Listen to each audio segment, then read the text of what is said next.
ในมื้อนี้สาวมีนา2025ที่คณะประพันธ์ต่างประเทศศูนย์กลางภาครักษาการหัวหน้าคณะประพันธ์ต่างประเทศศูนย์กลางภาคได้ต้อนรับทูตเวียดนามประจำลาวเข้าอวยพรในโอกาสวันสร้างตั้งพรรคประชาชนปฏิวัติลาวครบรอบ70 ปีในโอกาสนี้สหายบุญเหลือพันดาดุวงศ์รักษาการหัวหน้าคณะประพันธ์ต่างประเทศศูนย์กลางภาคได้แสดงความปิติสมซื่นที่ได้ต้อนรับสหายเหวียนมิงเติม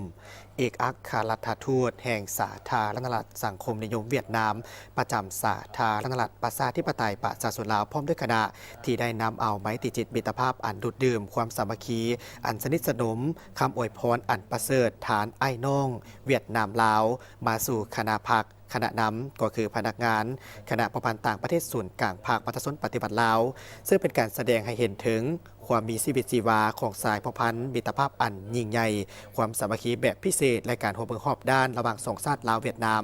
พร้อมทั้งเป็นการทบทวนคืนเกี่ยวกับมูลเสื้อการสร้างตั้งพรรคประชาชนปฏิบัติลาวที่มีต้นกำเนิดมาจากพรรคคอมมิวนิสต์อินโดจีนก็คือกันกับพรรคคอมมิวนิสต์เวียดนาม